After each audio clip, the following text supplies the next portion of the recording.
ought to travel down there and visit them, and maybe you could understand it a lot better. Let me respond.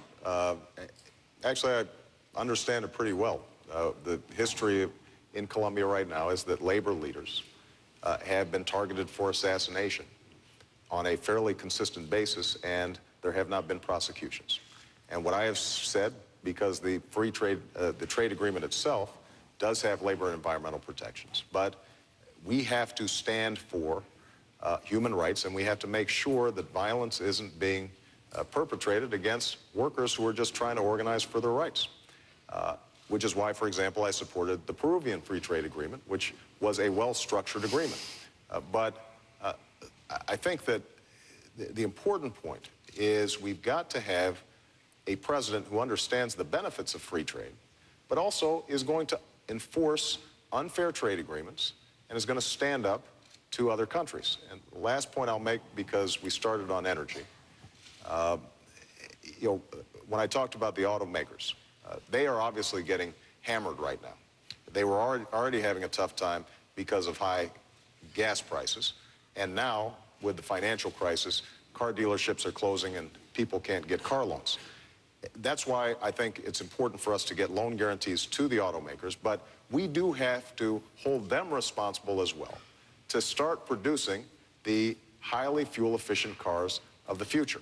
And Detroit had dragged its feet too long in terms of getting that done. It's going to be one of my highest priorities because transportation accounts for about 30% of our total energy consumption. If we can get that right, then we can move in a direction not only of energy independence, but we can create 5 million new jobs all across America, including in the heartland, where we can retool some of these plants to make these highly fuel-efficient cars, and also to make wind turbines and solar panels, the kinds of clean energy approaches that should be the driver of our economy for the next century. Well, let me just say that this is, Senator Obama doesn't want a free trade agreement with our best ally in the region, but wants to sit down across the table without precondition with Hugo Chavez, the guy who has been helping FARC, the terrorist organization. Free trade between ourselves and Colombia. I just recited to you the benefits of concluding that agreement. $1 billion of American dollars that could have gone to creating jobs and businesses in the United States, opening up those markets. So I don't think there's any doubt that Senator Obama wants to restrict trade and he wants to raise taxes. And the last president of the United States that tried that was Herbert Hoover. And we went from a deep recession into a depression. We're not going to follow that path when I'm president of the United States. All right, let's go to a new topic, health care. Given the current economic situation, would either of you now favor controlling health care costs over expanding health care coverage? The question is first, Senator Obama. We've got to do both, and that's exactly what my plan does. Look, as I travel around the country, this is the issue that will break your heart over and over again. Just yesterday, I was in Toledo shaking some hands in a line. Two women, both of them probably in their mid to late 50s, had just been laid off of their plant. Neither of them have health insurance. And they were desperate for some way of getting coverage because, understandably, they're worried that if they get sick, they could go bankrupt. So here's what my plan does. If you have health insurance, then you don't have to do anything. If you've got health insurance through your employer, you can keep your health insurance, keep your choice of doctor, keep your plan. The only thing we're going to try to do is lower costs so that those cost savings are passed on to you. And we estimate we can cut average family's premium by about $2,500 per year. If you don't have health insurance, then what we're going to do is to provide you the option of buying into the same kind of federal pool that both Senator McCain and I enjoy as federal employees, which will give you high-quality care, choice of doctors, at lower cost because so many people are part of this insured group. We're going to make sure that insurance companies can't discriminate on the basis of pre-existing conditions. We'll negotiate with the drug companies for the cheapest available price on drugs. We are going to invest in information technology to eliminate bureaucracy and make the system more efficient. And we are going to make sure that we manage chronic illnesses like diabetes and heart disease that cost a huge amount but could be prevented. We've got to put more money into preventive care. This will cost some money on the front end, but over the long term, this is the only way that not only are we going to make families healthy, but it's also how we're going to save the federal budget because we can't afford these escalating costs. All right, Senator McCain. Well, it is a terribly painful situation for Americans. They're seeing their premiums, their co-pays go up. 47 million Americans are without health insurance in America today. And it really is the cost, the escalating costs of health care that are inflicting such pain on working families and people across this country. And I am convinced we need to do a lot of things. We need to put health care records online. The VA does that. That'll reduce costs. We need to have more community health centers. We need to have walk-in clinics.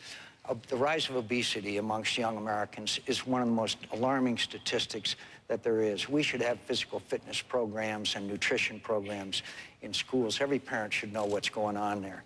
We need to have employers reward employees who join health clubs and practice wellness and fitness. But I want to give every American family a $5,000 refundable tax credit. Take it and get anywhere in America the health care that you wish.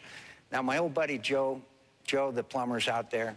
Now, Joe, Senator Obama's plan, if you're a small business and you're able, and the guy that sells to you will not have a capital gains tax increase, which Senator Obama wants. If you're out there, my friend, and you've got employees and you've got kids, if you don't adopt the health care plan that Senator Obama mandates, he's going to fine you. Now, Senator Obama, I'd still like to know what that fine's going to be.